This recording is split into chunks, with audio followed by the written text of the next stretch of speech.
हम लोग 9th class की केमिस्ट्री के एक टॉपिक संयोजकता के आधार पर रासायनिक सूत्र या यौगिक का नामकरण हम लोग करेंगे, ये जानेंगे। तो हम लोगों को रासायनिक सूत्र या फिर यौगिक का नामकरण या यौगिक बनाने के लिए, संयोजकता के आधार पर सूत्र बनाने के लिए हम लोगों को पहले मूलक जानना है। तो हम लोग पहले मूलक लिख लेते हैं, जान लेते हैं कि मूलक क्या है। तो मूलक कितने तरह के होते हैं? मूलक दो तरह के होते हैं, एक धन मूलक और एक ऋण मूलक। तो एक तरफ हम धन मूलक लिख देते हैं, धन मूलक, और एक तरफ लिखेंगे ऋण मूलक। तो पहले हम धन मूलक लिख लेते हैं। तो धन मूलक में देखिए क्या क्या आ रहा है। यहाँ पे ले लिए हैं सोडियम, सोडियम ले लिए हैं। तो ये धन मूलक क्यों हुआ? क्योंकि इस पर तो मूलक अभी नहीं, आवेश तो आया नहीं, तो इसका प्लस एक चार्ज होता है, ये प्लस चार्ज होता है, प्लस होता है। उसके बाद हम लोग ले लेते हैं Mg, Mg+2। उसके बाद ले लेते हैं Al+3। उसके बाद हम ले लेते हैं K+C+2, Zn+2,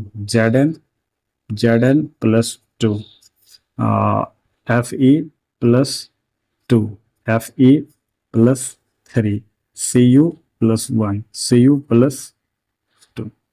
यहाँ पे देखिए, यहाँ पे ये धन मूलक जो लिखे हैं, तो धन मूलक में ये सोडियम सिंगल आया, मैग्नीशियम सिंगल आया, एल्युमिनियम सिंगल आया, पोटेशियम सिंगल आया, ये यहाँ तक सिंगल आया। लेकिन ये लोहा जो है, फेरम जो है, दो दो बार आया। एक बार संयोजकता 3 लेकर के आ रहा है, और एक बार संयोजकता 3 लेकर के आ रहा है, एक बार 2 लेकर के आया।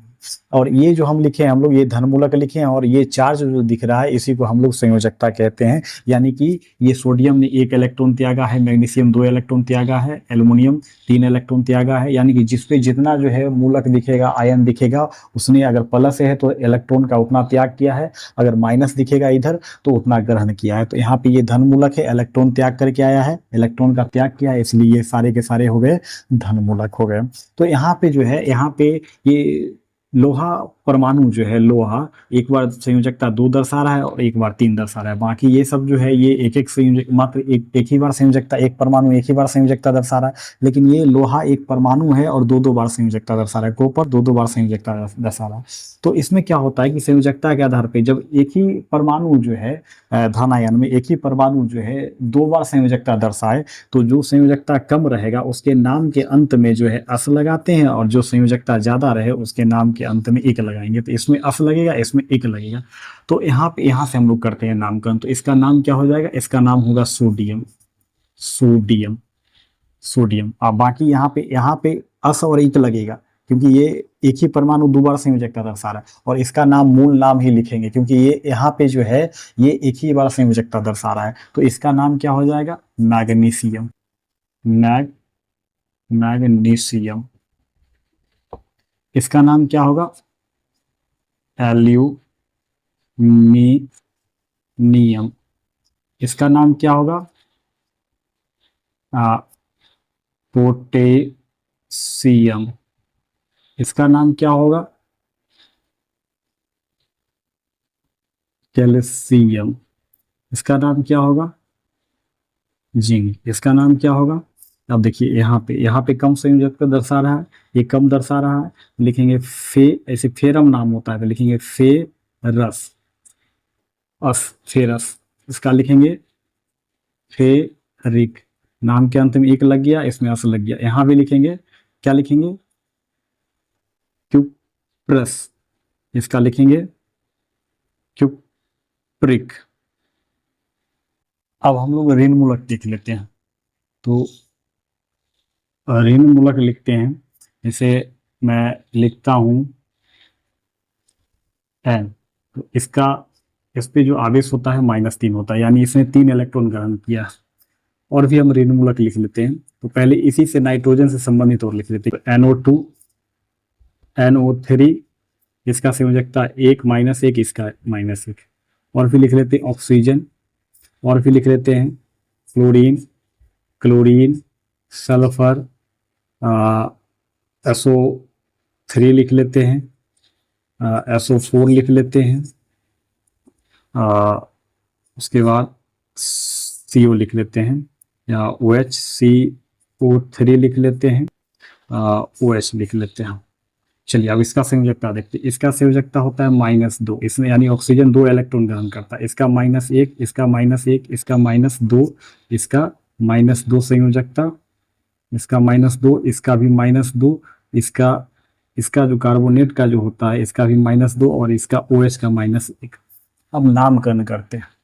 तो इसमें जो है ऋण मूलक का जो नामकरण होता है, यहाँ पे ऋण मूलक का जो हम लोग नामकरण करेंगे ये संयोजकता के आधार पे नहीं होता है। जैसे कि यहाँ धन मूलक में जिसका दोहरा संयोजकता आया था तो संयोजकता के आधार पे किए थे, ज्यादा वाला में जो है 1 लगाए थे, कम वाला के नाम में अस लगाए थे, और जो 1 होता था तो वही नाम लिख दिए थे। लेकिन इसमें जो है मूल नाम नहीं लिखेंगे। इसमें ये ऋण मूलक का है तो ऋण मूलक का नामकरण हम लोग जो है ये ऑक्सीजन के आधार पे करेंगे। जैसे धन मूलक में ये सिंगल ही इसका जो है दर्शाया गया था, यहाँ पे एक ही बार इसका संयोजकता आया था तो ये सोडियम पढ़े थे। तो इस तरह से यहाँ पे इसका भी संयोजकता एक ही बार आया है, लेकिन इसको हम लोग नाइट्रोजन नहीं पढ़ेंगे, इसको हम लोग जो है ऑक्सीजन के आधार पे पढ़ेंगे। तो पहले समझ लीजिए कि कैसे पढ़ेंगे।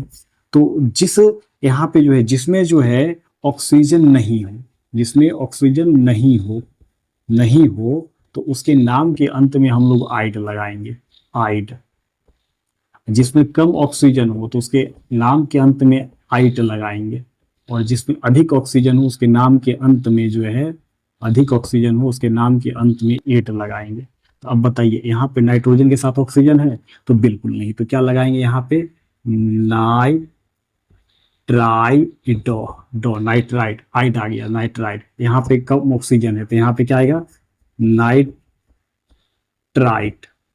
यहाँ पे ज्यादा नाइट्रोजन के साथ में ज्यादा ऑक्सीजन है तो क्या पढ़ेंगे नाइट्रेट।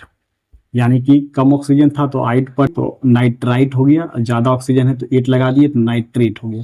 अब यहाँ पे ऑक्सीजन है तो ऑक्सीजन को क्या पढ़ेंगे ऑक्साइड, ऑक्साइड। फ्लोरीन है तो फ्लोरीन को क्या पढ़ेंगे फ्लोराइड। क्लोरीन को क्या पढ़ेंगे क्लोराइड। सल्फर को क्या पढ़ेंगे सल्फाइड, सल्फाइड। उसके बाद जो है SO3 तो इसको हम लोग क्या पढ़ सकते हैं सल्फाइड या सल्फर ट्राइऑक्साइड। और यहाँ पे SO4 सल्फर के साथ में 4 ऑक्सीजन तो इसको हम लोग पढ़ेंगे सल्फेट।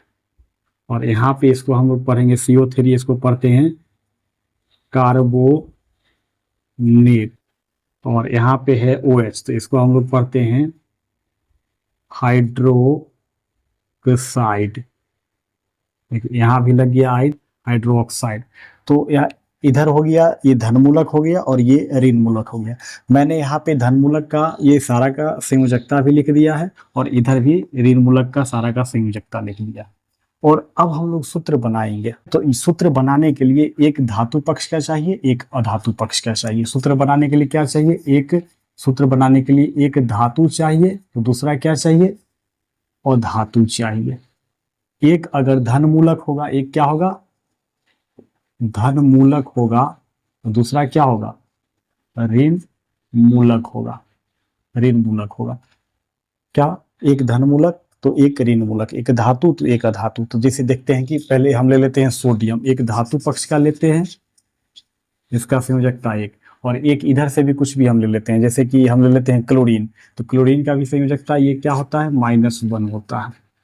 ये अधातु पक्ष का हो गया। तो ये प्लस और ये माइनस, तो इसका नाम क्या हो जाएगा, इसका पहले सूत्र क्या हो जाएगा N और ये हो गया Cl। तो क्या हो गया NaCl। इसका संयोजकता एक इसमें चलाएगा, इसका संयोजकता एक इसमें चलाएगा। तो इसका संयोजकता यहाँ पे लगा दी, क्लोरीन सोडियम में क्लोरीन का संयोजकता लगा देंगे और क्लोरीन में सोडियम का संयोजकता एक लगा देंगे। तो इससे कोई फर्क नहीं पड़ने वाला, एक एक को हटा देते हैं। तो इसका नाम क्या हो गया, इसका नाम हो गया सोडियम क्लोराइड। इसका नाम क्या हो गया सोडियम क्लोराइड। ठीक इसी तरह से और भी हम लोग बनाएंगे। अब जैसे देखिए क्या, यहाँ पे हम लोग सोडियम ही लेते हैं, क्या लेते हैं सोडियम ही लेते हैं +1, और इधर से कुछ भी ले लेते हैं।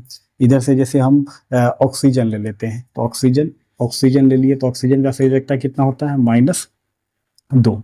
तो हमको सूत्र बनाने के लिए, रासायनिक सूत्र बनाने के लिए, यौगिक बनाने के लिए एक धातु पक्ष का लेना होगा, एक अधातु पक्ष का। तो एक धातु पक्ष का सोडियम और ये अधातु पक्ष का ऑक्सीजन लिया।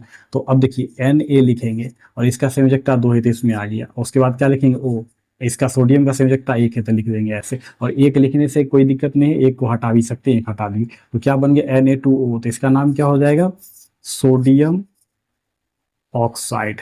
इसका नाम क्या होगा सोडियम ऑक्साइड।